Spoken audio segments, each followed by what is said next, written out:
Good morning! So, we are now here in Landers, Cebu. Kasama yung buong staff, of course. Your admin, Angela, Alvin, Andrew, Mabi, and Mami.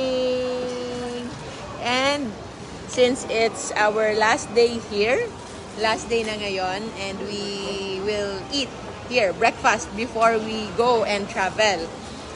Sabi nila, yung isang pinakamasarap daw dito are their pizza. So, nag-order kami ng pizza, but we know pizzas are high carb. So, ipapakita ko sa inyo how I usually eat pizza the low carb way. And as per our title, kitang-kita that it's already in our caution list because it's eating outside. And we know na maraming processed na ingredients dito, but since it's going to be a last caution list na before going back to our routine sa mga lutong bahay namin, we will eat. So, this is their pizza. And usually, noon, kahit nung hindi pa ako naka-low carb, ganito talaga ako kumain ng pizza. Kasi nasasayangan ako sa space ng tinapay na yun lang yung makakapagpabusog sa akin. So, I'm usually very used to eating this way. Hindi ako kumakain ng pizza na kinakamay kasi nga, kinukuha ko lang yung toppings. So, yan lang. You just separate it at iwan mo lang yung bread. At kung meron mang kakaunting bread na makuha mo, that's just minor. Okay? So, pwedeng ganyan. So, we usually eat pizza this way. Okay? This one is bacon and mushroom. New York bacon and mushroom. So, yung kukunin nyo lang are the toppings, which is composed of bacon, mushroom, cheese, and ano pa ba? Yun lang. Merong mga tomato maliliit. Papakita ko sa inyo mamaya how we will finish this pizza. So, malaki, nakakausap. And we also ordered burger. So, it's 100% beef burger. But since nagbabandas burger tayo, walang kailangang bun, walang kailangang carbohydrates. Good thing, meron silang extra. So, yung in-order namin, extra lahat. So, extra patty, extra cheese, and extra bacon. If you order this way, makakasave ka ng around 30 pesos. And as compared to ordering a bunless burger. Although, yung bunless burger, meron kang extra tomato and extra lettuce. But, if you will just want the meat, so caution list, and somewhat, eto, grilled. Parang grilled naman. So, take in caution. Not recommended if you are still healing. Kung meron kayong diabetes, kung meron kayong fatty liver, kung meron kayong mga sakit-sakit pa, or you still want to lose weight, eating foods outside is already part of our caution list. Okay? Kasi nakakapag-jeopardize sila ng iyong progress. And since you know, we are still on a trip para sa ating meet and greet, and hopefully matuloy yung meet and greet natin in Davao, we are not in our routine. Ibig sabihin, in a year, mas madalas yung pagkain namin ng safe list, generally.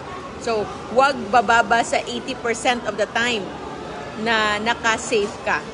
Kung maximum na kumakain kayo ng nasa caution list, much more if you are in the danger list kapag nasa 20% lang. So, if you know the Pareto principle, nasa natin yan, nasa book 3 natin yan, it's the 80-20 rule. So, kung ilalagay natin sa ating pagkain, make sure that you are eating safe foods if you want to optimize your health 80% of the time na nasa safe list. And then, outside the safe list is 20% lang.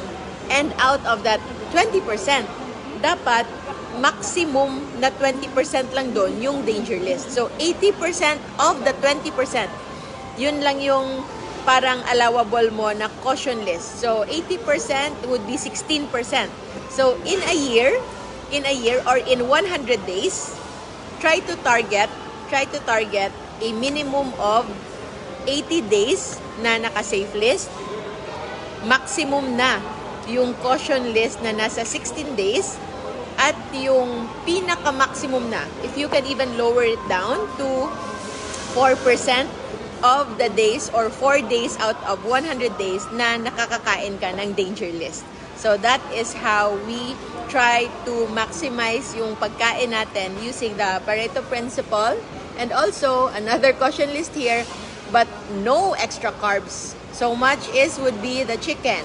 So without rice, yung in-order namin, yung isang option namin sana doon with beef would be the ones with gravy. Pero that's added caution list. So personally, hindi ako gumagamit ng gravy, hindi ako gumagamit ng sauces because those are still extra.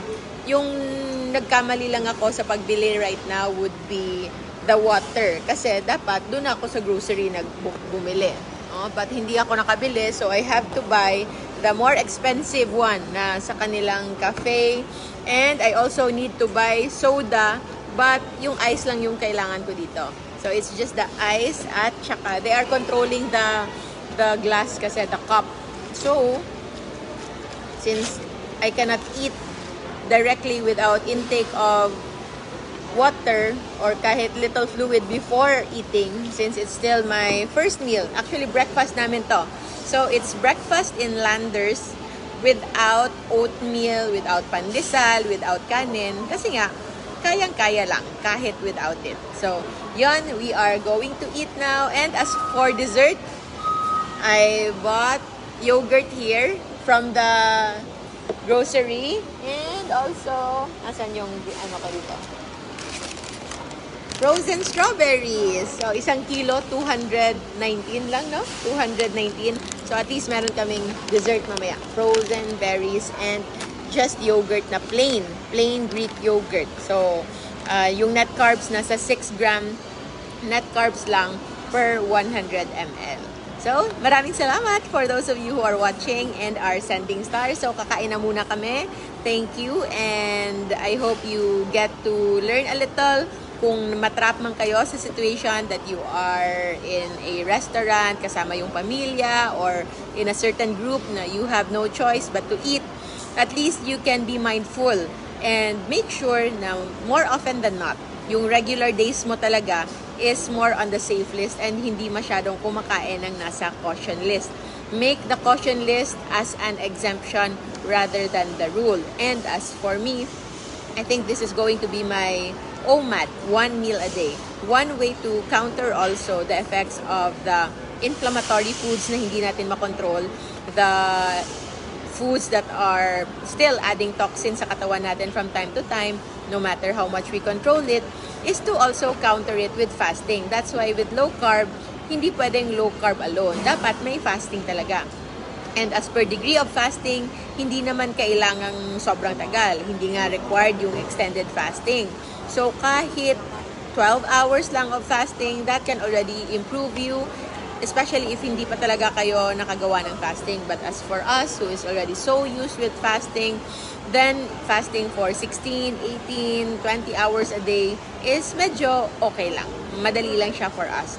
And it's something na nakakapag-maintain sa amin when it comes to our weight, when it comes to our blood pressure, when it comes to our glucose level, blood sugar level. Pati si Maming at the age of 66, si Maming at the age of 66, sobrang cute, no? Is not taking any medications and wala rin siyang high blood pressure, wala rin siyang diabetes. And do you feel aches and pains pa ba? Wala na, no? Except lang stiff neck. Kasi except sa stiff neck kasi medyo hindi ganun ka-comfortable yung position niya ng patutulog kagabi. Dapat pagkita ni Maming how Maming eats. Ganyan. See? Yan na. Ganan kami kumain. No? Toppings lang. So actually kahit wala nang plato, wala nang plate kasi yung bread ng pizza parang siya na yung carrier o yung holder ng toppings na kinakain namin. So, yun lang muna for now. Maraming salamat for joining us here. Always remember to stay low carb so that we all stay safe. Bye-bye. Bye-bye. Bye-bye. Bye-bye. Bye-bye. Bye-bye.